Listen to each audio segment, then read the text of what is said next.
Welcome, gamers, to this week's episode of Last Call Gaming. We're on episode number 66. My name is Craig Perales, and joining me is the man who's been with me just as long as my fish bottle opener, Mandrew Montemayor.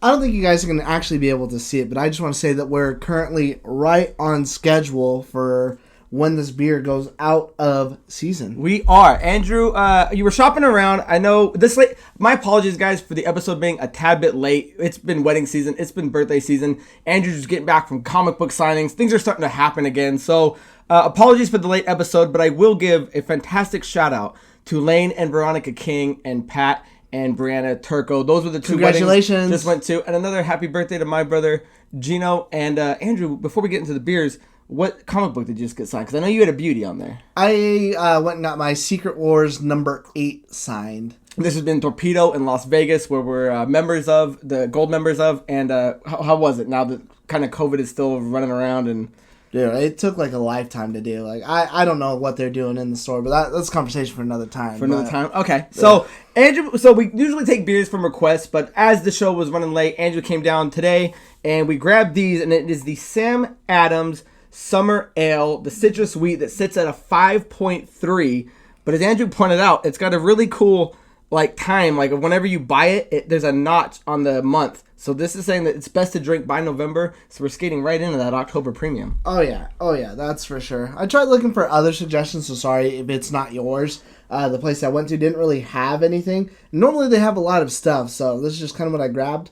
I got it because it did say citrus on it, but I don't really taste citrus that much. Well, I'm never disappointed with a Sam Adams, but I guess the Summer Ale is new to this palate. I thought it was going to be a little lighter, maybe a little, what's the right word? Maybe a little more pizzazz or some freshness. It's a little thicker, and it definitely goes down quite heavily. But, I mean, yeah, the citrus, I would think, would be kind of the most absent out of the taste. I mean, it's definitely more just a wheat ale to me that's slightly flavored. I'll say I don't care for it already.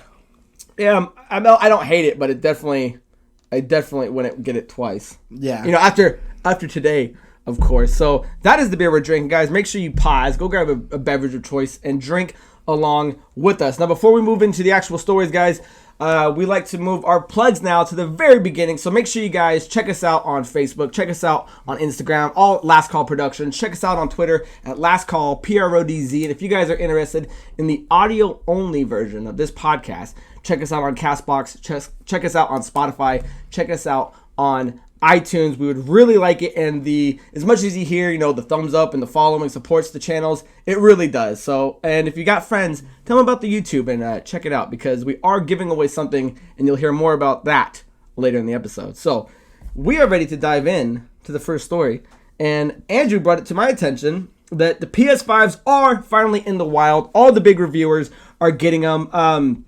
Some of the podcast guys I listen to finally have their hands on them, and there is an embargo, which is important because the way they're saying it is that it's kind of a tiered embargo. They're going to release dates of information as time goes on. So as of right now, I believe they can only just show off the box. Yeah, even so, they haven't. There's no official unboxing from anyone that's actually a media outlet or anything, as far as I've seen. So again, it's kind of like what the Xbox series did. They kind of all do that. I just thought it was a little crazy because we were just complaining the other day that there haven't been any PlayStations in the wild, and then they kind of pop up, and we're about listen to us. Yeah, we're about 2 weeks out. Yeah, hopefully Sony was like, oh damn, we got to get out there. All right, Last Call's talking about it, and let's get into the public. So it was kind of cool. The box. I mean, I'll throw up some pictures. It shows it compared to the PS4. Did you see that picture of the PS5 compared to the PS4 box? It's huge. I mean, it looks big, massive. But yeah, compared to that, it's towering. And the other picture it shows is kind of the front and back of it, so you can see what's on it. Now, some people were pointing out that they're like, oh, normally when you go and buy a box, at least, in the past, you can flip it over and it would kind of show off some games or something of the highlights of what it's going to offer. It really doesn't. It's kind of just streamlined and going, hey, here's the PS5. Here's the information on how to move transfer your data over from the PS4 to the PS5, which they said there's about 3 different ways. It's kind of just really that white box, shows the picture. I mean, it is what you're getting. No real kind of ads or campaigns for any of the games coming out. Whereas on the Xbox, when you turn it around, it actually there's Halo, even though that's been delayed. On it. Yeah, that Halo is on there too. Other people are getting other stuff actually early because there actually has been some unboxings for the DualShock 5s. that have been out there too. But I thought what was even funnier too is there's another company, and who knows if it'll be taken down, but it's called PlayStation 5. And they already have all kinds of cool like little plate designs and stuff like that for the sides of them or whatever. So I'm finding some of their other colors that they had on there actually look a lot nicer than that standard white one does. Is it plain colors like blue, orange, green, or are they putting like design like Kratos or Ratchet and Clank or something like that? I've only seen some colors, but I've seen some of them aren't like generic. You can get like weird, like some space looking ones and stuff like that. But I'm sure everyone will have like some sort of Kratos or something like that. There's no reason with how easy it looks like these things slide off. There shouldn't be any reason why those. I want dual though. I want like Kratos on one side and like Nathan Drake on the other side or something like that. Yeah, and that was kind of one of the things we were saying. That's going to be a hot commodity. Everyone's going to want to get their own special plates or something like that. If you can design them yourself. That's kind of like a little Etsy project or something. Yeah, I was gonna say, even as far as Etsy goes, you could just be like a sticker maker and be like, okay, here's how this is gonna look on the side of a PS5 to take up like a good chunk of the space and just buy the stick or whatever like that. I think that'd be pretty cool. I honestly don't ever really put stuff on my console, but I think for my X, I'll probably just put a bunch of stickers on it. Yeah, why not? And one of the things I wanted to point out was they were saying that the PS5s that they have out, the reviewers are getting, are actual retail PS5s. They're not preview PS5s. So they've got all the most of the functionality that the actual day one PS5 is going to have. They were saying, I was listening to like I think Greg Miller and them were talking that it doesn't have all the functionality yet. So some things, enabled yet, some things aren't on there. But as of now, this is exactly the way it's going to function. Most people that are looking at it, I mean, it's a clean running system as we saw from the UI video last week. And again, they're going to release this in bursts. So as week goes by, more and more videos you're going to start seeing popping up all over YouTube. I'm sure we'll cover something the more we see of it, but I don't know. It's finally here. We're like, would you say 2-3 weeks away from it? So yeah. So anyone dying for that info, it should be here soon. Either way, pretty hype. Very hype. Anything else on that? Nah. So the next thing we want to get into, guys, is that Phil Spencer was in a recent interview, and he was teasing that there's going to be a launch of the streaming sticks for the xCloud and essentially a new tier for the Xbox Game Pass Platinum. Now, the streaming sticks are kind of like an Amazon Prime or a Chromecast or something like that. It's something that's going to plug in to your TV. Now, this was something they were looking at back as far as 2016. So this isn't like the first time anyone's hearing about it. And I believe Microsoft put the kibosh on the streaming sticks back then. They weren't sure where that was going to go or how they were going to utilize it.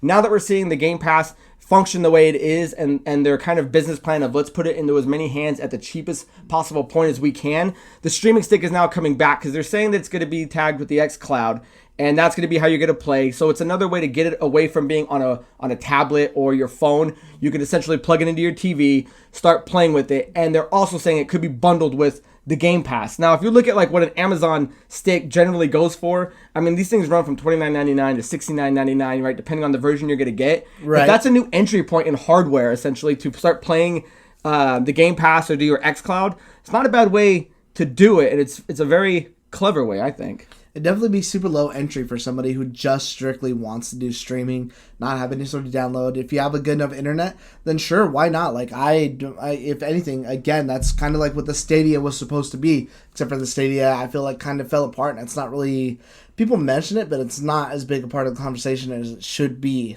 Yeah, and I was looking at it kind of like, well, this is going to be for a lot of people that travel.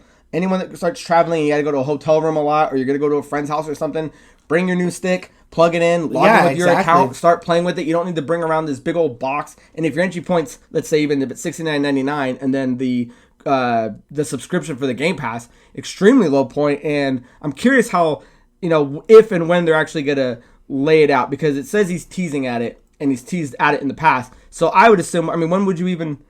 When would you think that would even be out? I would assume we'd have to get these out in the wild for at least maybe a year or two before you start seeing something like that. I'd probably say like 2022, maybe even by end of. Yeah, I would say as soon as they start seeing Game Pass subscriptions maybe start to dip, re-release a new way for new people that don't have it. Right. So the other thing he was talking about was the Xbox Game Pass Platinum tier. So they're looking at getting more tiers, and this is what kind of raised an eyebrow for me because I wasn't sure this is the way they were going to at least lean towards it. So in this interview, it says, Spencer also teased the launch of new tiers of Xbox Game Pass membership, including Xbox Game Pass Platinum. This would include free, guaranteed access to new Xbox hardware. As The Verge points out, Xbox All Access is an existing payment plan that includes either an Xbox Series X or S and 24 months of Xbox Game Pass Ultimate. So me reading it, or maybe you interpret it differently, is this just like, so GameStop is going to start being an all access place that you can go in and start doing your payments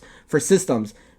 Does the Platinum just give you the $0 down and make you an automatic member to start getting it day one? I have no clue. It's kind of some weird verbiage, and I mean, we'll really have to wait to see on that, because who knows what that even has to do with. I mean, maybe that is this in a story linked to those sticks, because maybe it's a part of that. Yeah. It was in the same interview. He talked about the streaming sticks as well as the Platinum. Yeah, so if anything, then maybe this is, okay, here, we'll give you a stick and then you get the free Game Pass. And so it's not technically all access because you're not downloading anything, but you can stream and play whatever the hell it is you want to on top of whatever. So who knows? I mean, again, we'll have to wait and see more on something like that. It's just kind of weird verbiage, but... Very weird. And weird that it's mentioning hardware, because I'm thinking if you're going into the past, I would assume that it would have to start either adding or subtracting features per tier, because moving forward, I mean, a lot of the speculation is how is Xbox and Microsoft gaining money with all these games on the Game Pass free day one? And if I'm thinking Platinum, I'm like, okay, well, maybe there's some new features they'll add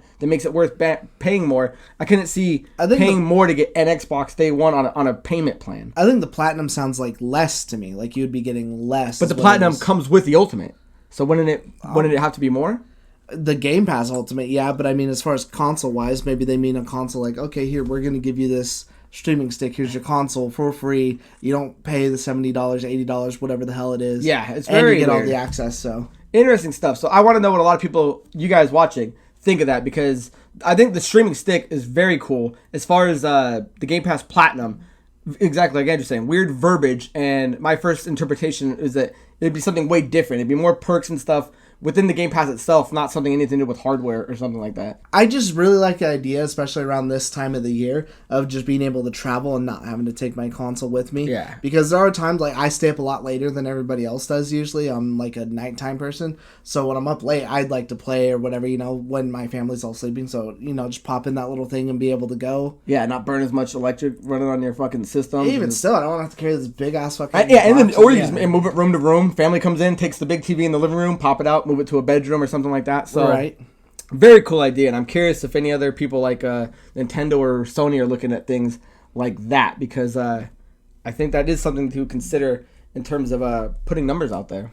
Maybe. I mean, it's kind of Stadia-esque, so I mean, hopefully it's a better idea than it. Yeah, so those are the two main stories we have, guys. Nothing too big to dive into, really just kind of speculation and conversation. So that's really all we can do about it. Let us know your thoughts. So let's start ripping it up. And Andrew has the first riff. Hey, lay it on me, Scat Cat.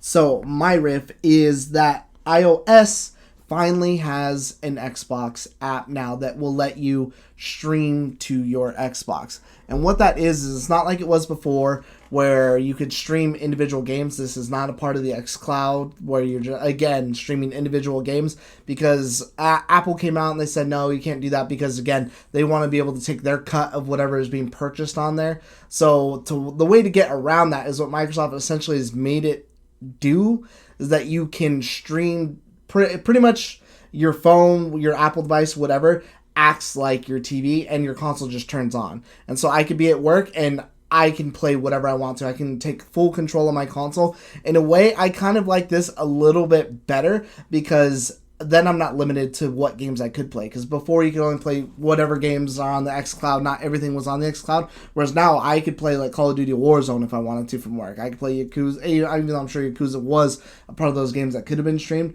I don't think that Call of Duty was. So again, that's something that I could pop on and do. The only thing I don't like about the change to that app that they made, though, is the UI does not look good. It's like unintuitive. It was a little like clanky and clunky to kind of figure out. But more importantly, you can't look at like your achievements anymore. And I use the app all the time to look at my achievements, compare like myself to Craig or somebody like that. So at this point, I'd either have to like go to xbox.com and sign into it and then try to find him, or now launch this app, launch my Xbox at home, go to my friends list, and then compare my achievements that way, versus before where I could just click on a friend, compare achievements, or just look at my own achievements from there. And that's something that I used actually all the time, so that's kind of my biggest problem that I've had so far with this. Yeah, I was kind of confused what Andrew was saying at first. So once we started looking at it, yeah, it really, his phone just became his whole interface of his Xbox, and then he started playing a game on it, and I'm like, oh, I see the difference now. But yeah, the fact that the UI changed in an unnecessary way is just like head scratching. It's like, why would you not keep the features that was at a thumb's touch away that everybody used that showed exactly how that would normally works, to change it in a way that's kind of like just, it's completely absent, and then the way you move around is just kind of a little clunky, like Andrew's saying. But I do got to say, the way it's functioning now, running to your Xbox directly versus like how the xCloud was pulling certain things, it looked really cool. Yeah, and I'll say I even used it at work where like I'm on the Wi-Fi and it doesn't have like the best internet, and this is just to test it out, and it worked like perfectly fine. So even on a shitty internet connection, you should at least be able to do something. I mean, maybe you might not run the best at a multiplayer game, but I mean, you could definitely get in a single player, do some daily grinds or something like that in between your lunch breaks or something. So I'm enjoying it so far. Nice. Anything else on that? Nope. I will move on to my last one, and we don't really get to talk about movies too often on here. So when it comes to video game movies, I do like to talk about that a tad. And so the Uncharted movie is finally kind of moving in the right direction. This movie's been starting to go. I think it was in like either talks or some sort of production back in like 2010. This thing has been trying to get off the ground, and it's been moving through directors, through cast, through dates, and this is Sony Pictures. This is the big kind of movie that they want to get out the gate. I think Columbia is going to be the one actually doing it under them. But this started off with the guy that was Travis Knight was originally supposed to direct it. He was doing Kubo and the Two Strings. He's done Bumblebee, but that's about it. He doesn't have much under his belt. They've now, as of now, moved it to a man named Ruben Fleischer, I believe is his name. And again, this guy doesn't have, this is what makes me nervous about Uncharted. He doesn't have a lot of movies under his belt. He's got a bunch of TV, which I guess is a lot better than no experience. But his three main things are, he's done the Zombieland projects 1 and 2, which, I like number 1. I've never seen number 2. I don't know if number 2 was any good. Gangster Squad, which I know I like, but a lot of people didn't care for that movie. But how big that cast was, it was kind of a letdown with what people thought it was going to be. Didn't see it. But I would say maybe the saving grace to you, or maybe it's not, is he did Venom. And Venom was kind of that out of nowhere movie, did really, really good, but I don't know if anyone really, really loves it. So those are his three big things, and that's what's moving on with Uncharted. And as of now, we finally have Tom Holland, who's the 28-year-old, playing a young Nathan Drake. It's supposed to, I don't know if it's canon with any of the games, but it's definitely going to be a prequel to that. And there was a good picture that kind of did him in the game side by side, I'll throw up. And he's got the look down, at least appearance-wise. I don't know if, I like my Nathan Drake a little bulkier, at least the way we're used to, accustomed to him. But then you got Mark Wahlberg playing Sully, and then Antonio Banderas is attached with no particular name, but I'm assuming he's going to be the villain that they're trying to rob something from or do something from. And the year that it's actually stating is July 16th, 2021, but I'll bet money that gets pushed back. I mean, that's fairly close for where we're at right now. I don't know. What do you think? Are you even interested in the movie? Yeah, I definitely want to see it. I think he looks a little bit weird as Nathan Drake myself, because I picture Nathan Drake again being like a lot taller. Maybe like a little bit beefier. Or I like the little short that they had, even though he's a bit older, with like Nathan Fillion. Excellent. That like short little movie or like film thing that he did of Uncharted. I thought that looked really cool. Either way, I'm more excited for this movie than something that I've seen a lot of that looks like dog shit, like Monster Hunter. I don't know if you've seen the recent trailer for that with Mila Jovovich. Oh, what am I thinking of Charlize Theron? I was thinking Old Guard. Yeah, Mila's in it. But it's like, it's not even what Monster Hunter is. It's like futuristic tech going into the old world. That's not what Monster Hunter is. Well, I think that's... I don't know, because I didn't pay attention too much to the trailer, because as soon as I saw some of the stuff, I was like, this kind of looks... Yeah, there were like tanks and guns, and then it's like they discovered the old world. I'm like, well, that's not Monster Hunter. Yeah, I was going to say, I think that's what it is. They're starting off like modern day whatever, versus... they're going to fall into the world or somehow come across the people who are like, oh, okay, yeah, well, we're monster hunters and use blades and shit like that. Now that Mila's in it, it's Resident Evil all over again. Yeah, so ruin another fucking franchise for me. Why don't you? Why don't you? I don't know. Movies moving along. I guess once we see a trailer, we'll finally be able to say if it looks good or not. I'll say from the screenshots, it still looks better than what I've seen in Monster Hunter, so. Yeah, and I want to live in a world where we have good video game movies, and obviously we have Pokemon and Sonic and stuff, and that's kind of more of the animated side of it, being the main characters. But let's see what happens with Uncharted, and hopefully Monster Hunter doesn't suck. Yeah. So that is the end of the riffs. I guess we can kind of gloss over real quick what we're playing. I don't think it's really moved on since last week. I'm almost done with Doom Eternal. I've got like 2 missions left. It's taking me a lot longer because, like I said, we've had weddings and birthdays and stuff, so I haven't been gaming as hard, and I'm doing like all the collectibles. So I'm going through each mission and finding all this stuff. So that does take longer than just kind of running through it. So Doom Eternal is just about done. I should have it done hopefully by tomorrow. It's still Yakuza for me. I'm actually doing all the final grindy stuff on it now, and it's just kind of taking a while. But again, I'm loving the game. I had so much fun with it that I do want to see it through to completion. But for anyone out there playing Call of Duty, they are doing that special Halloween event that I've been playing, that Haunting of Verdansk. I think that ends on Halloween Day, maybe the day after, I believe. But definitely check out that new mode with the zombies and stuff like that, incorporating it. I actually thought it was really fun and really cool. So instead of when you die and you go to the gulag, if you die, you come back as a zombie. And so you can beat other players to death. You can see where your teammates are and kind of try to help them. But what you're looking for, and you'll see them on the map from other players that have died, is vials. And you run for those vials. And after you get 2 of them, it parachutes you back in as a human with what you had when you died. So you have like you have your guns and all that stuff. I don't think that you kept your money or anything, but you kept your loadout, essentially, is what it was. I like it. So either way, I thought it was really fun. I thought it was a pretty refreshing take on whatever. I had a lot of fun playing it. I personally haven't won one yet, but I haven't played it that much because I was playing just the nighttime trios, what they actually just took away. So either way, I thought it was a pretty cool little thing. And I think it's pretty funny seeing some of the skins, like there's tons of Jigsaw guys running around and fucking Leatherface and everything like that. And then, like, even playing with AJ now, he bought it, and he has, like, the horns of his vehicles to, like, where, like, he's honking it, and it's, like, this obnoxious, like, fucking pig squealing. And so, like, he's just riding around on the map, like, hammering that thing all the fucking time. Classic. So yeah, I love when a game can do some, like, kind of themed stuff like that, especially during the holidays. I got just for logging in when I was playing Doom, it gave me, like, a Halloween-style background for my character, so it's got, like, jack-o'-lanterns and stuff like that. That's pretty cool. Anything that's kind of cool that they can do is always fun. So we are done with that. So let's move into video game questions of the week.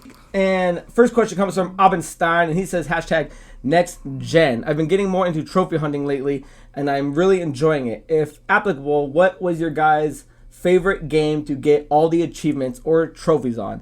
I know Andrew's way more into diving into like 100%ing games. I would say my number one that I had the most fun doing was when we were playing Elder Scrolls V Skyrim.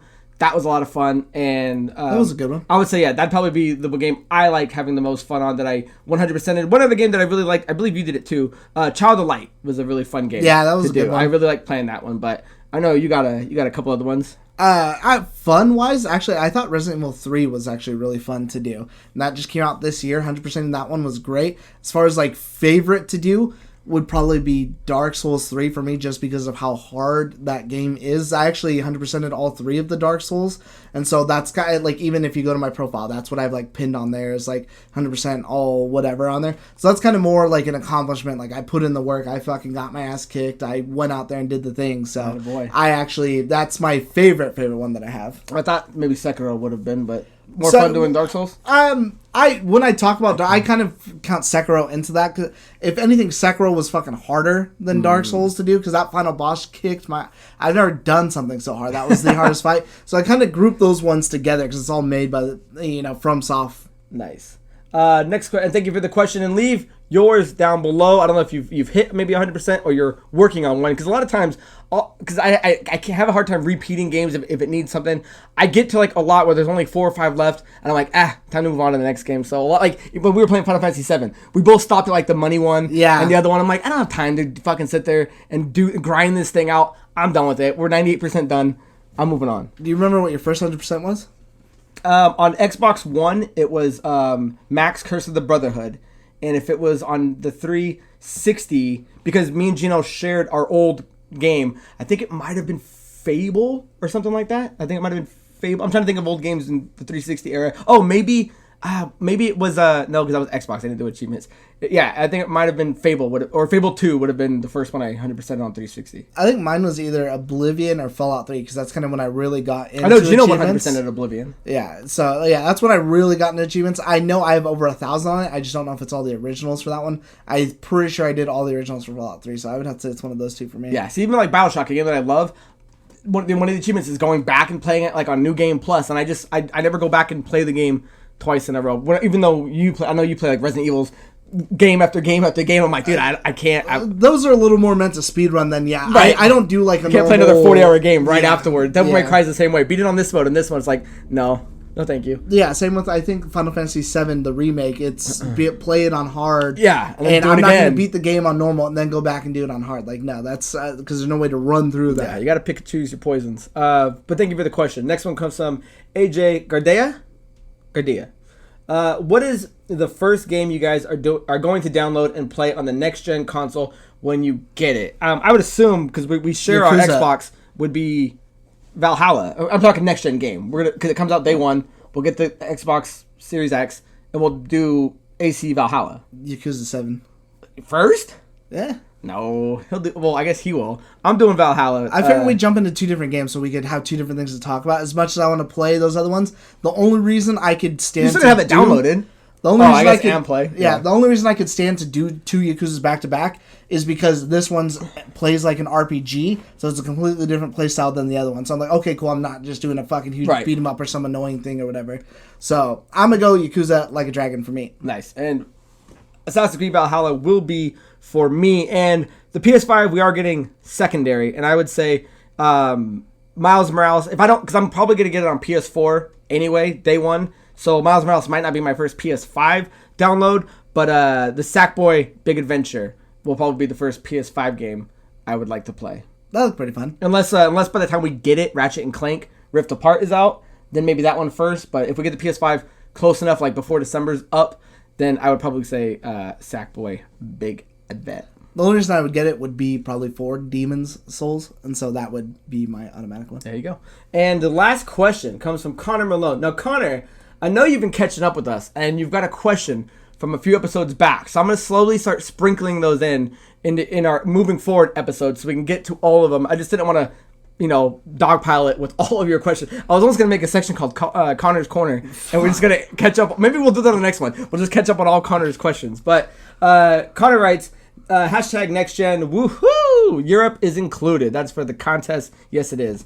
Following on from the Star Wars question, as you know, I think I'm a huge fan, so would love to know what order you would rank the movies, or Gino's list too, if he's a mega fan. So I tried hitting up Gino to get it, and maybe next week we can give his response. But Andrew and I were talking about this earlier. He can leave it in the comments. You want to go first? Yeah, but I do want to know what yours is, because everyone's I was looking for it. I didn't see your list on there, so make sure you leave your list down below. Mine is 3, Revenge of the Sith, of course, because it has the best lightsaber duel of all time. Then I'll follow that up with Rogue One. I absolutely love that movie. 7, Force Awakens. Empire Strikes Back. 5, 6, Return of the Jedi. 2, Attack of the Clones. 4, A New Hope.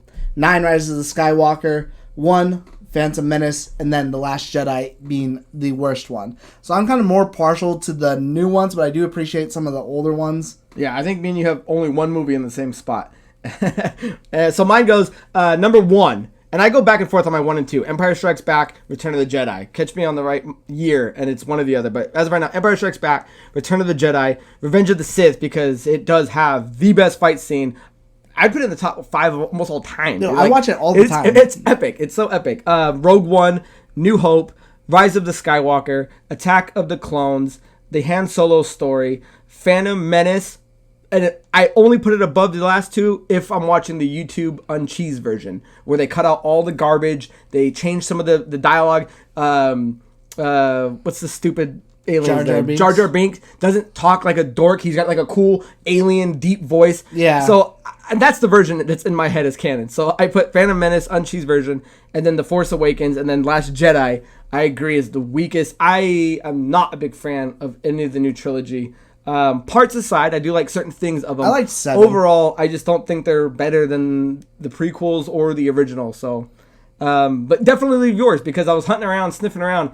I didn't see yours, so I want to see where you stack them. And anybody else that watches Star Wars out there, because I know Auburn Stein does. Leave your list down below. CN, I'm looking at you, kid.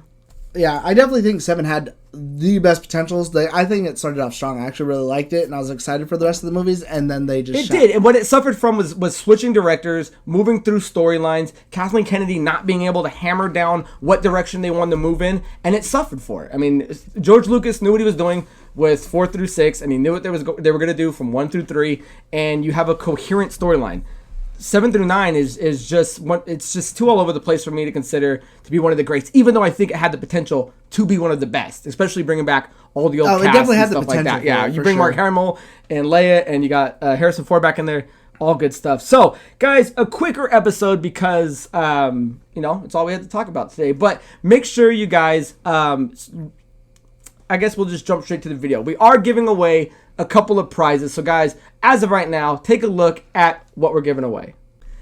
Hey guys, my name is Craig and this is Mandrew, and this is the official Last Call Gaming giveaway for the digital PS5 or the Xbox Series S. Now, to be entered into the contest, you must like these videos and you have to be subscribed to the channel. You will not be viewed if you are not subscribed. Now, to be a eligible participant, you must be in North America or these parts of Europe. Now, we are flexible on this, guys. Here is a big list. If you do not see your country on there, feel free to email us or send us on Instagram or Twitter or the comments and ask if your country is eligible. If it is within our budget to provide it, we will look it up and we will get back to you, letting you know that you are eligible to enter.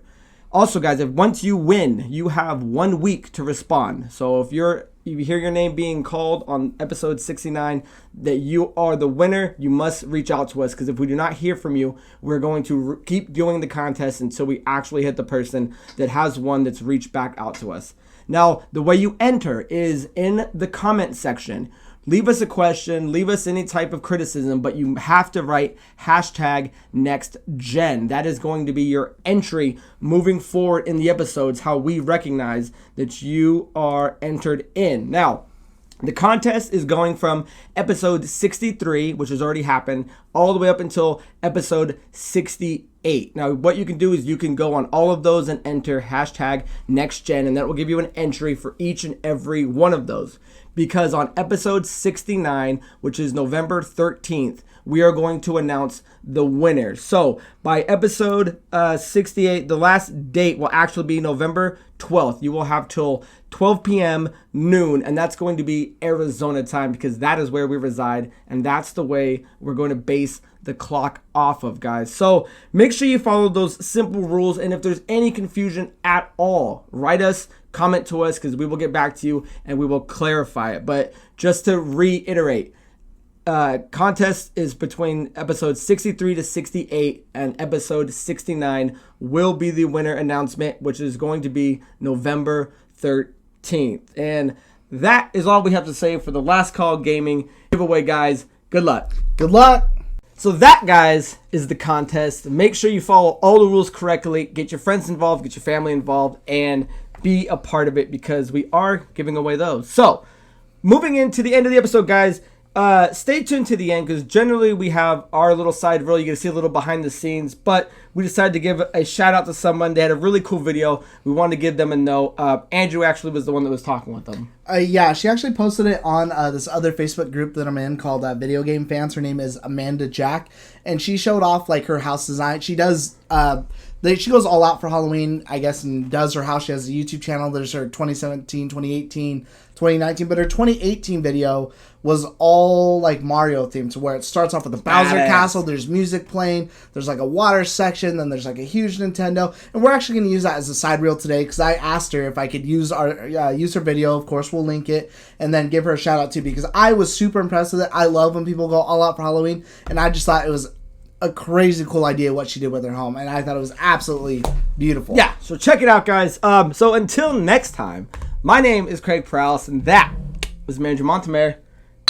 Cheers. See ya.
Bye.